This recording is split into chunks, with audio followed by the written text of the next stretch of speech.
Most of rich people here on earth, to be frank enough, brethren, they are eating the great-grandchildren of their money. What do I mean? Most 90% of rich people, they spend the great-grandchildren of their money. What do I mean?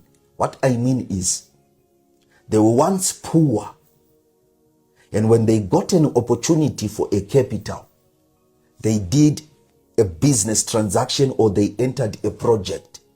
From the profit of that project, they reinvested it again and get even more profit. They reinvested again and got even more profit. They reinvested again and got even more profit. And it is that profit that they will start now squandering. So if you see them squandering money, they've got 3 dimensions of wealth that they have saved. So they are comfortable with spending too much money because they know that what they have saved is sufficient for them and their families because they have already set structures. But you yourself, you have not yet gone through the process that they have gone through.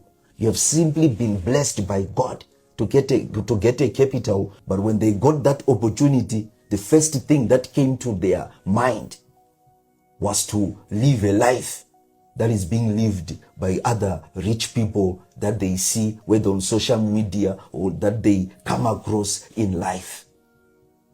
And ultimately, that deal ended up closing and collapsing, and now they are broke. They are moving from church to church with the envelopes of documents, seeing different prophets. Prophet, I've got a big project, but things are not working, prophet. If I tell you the truth, prophet, I have made a lot of money before. I used to drive expensive cars. I used to live in duplexes. I used to travel to Dubai to buy clothes. But the devil came and the deal collapsed. People began to fight me, and now I am broke. I have nothing, prophet. And they will begin taking out pictures of their heydays. You see, prophet, this is me here. You see, prophet, I was in Singapore. I was in Dubai. You see, prophet, wait a little bit. You see, prophet, this is the cars that I was driving before. Wait a little bit, prophet. You see, prophet, this is the house I was living. Wait a little bit, prophet. This is how my children. Please read the name that is written on the uniform of my child.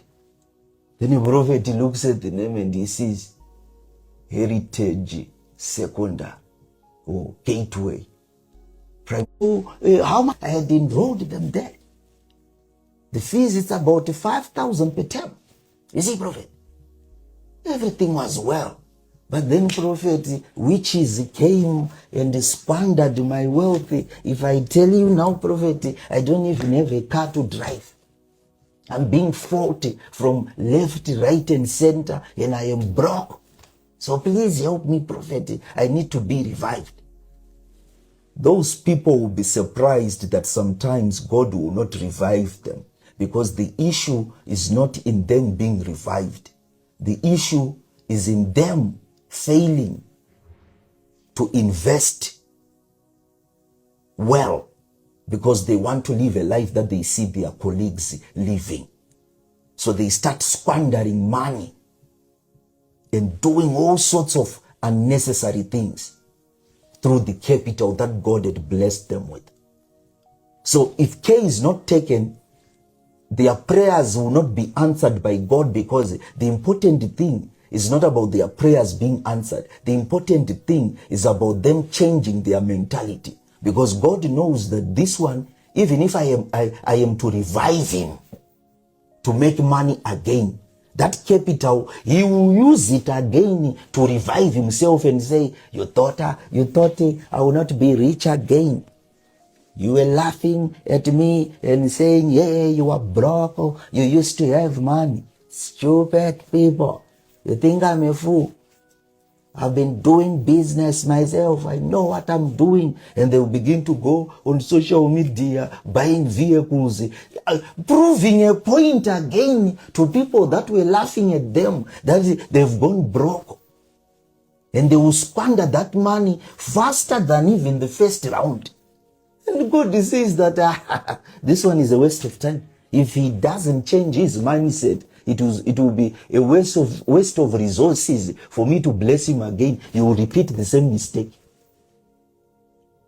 So when these people come to me, I tell them this principle that, look, guys, with God, everything is possible. I can do spiritual work and you can be revived. But if you don't understand this and this and this, then this, then this, you may end up thinking I'm a fake prophet because I'll pray for you and nothing will work.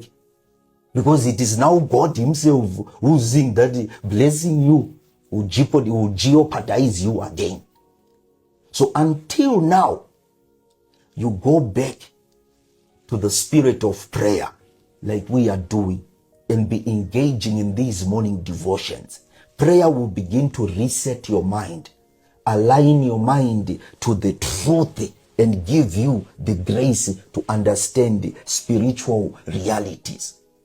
And when your mind is ripe and you come to me or to any prophet or pastor that you were once rich but you are now broke, you need God to revive you because you have submitted yourself to this consistency of prayer and told God that you now live for him. You'll be surprised that I can pray for you today, and within a week or a month, God will shock you with a miracle that you were not expecting.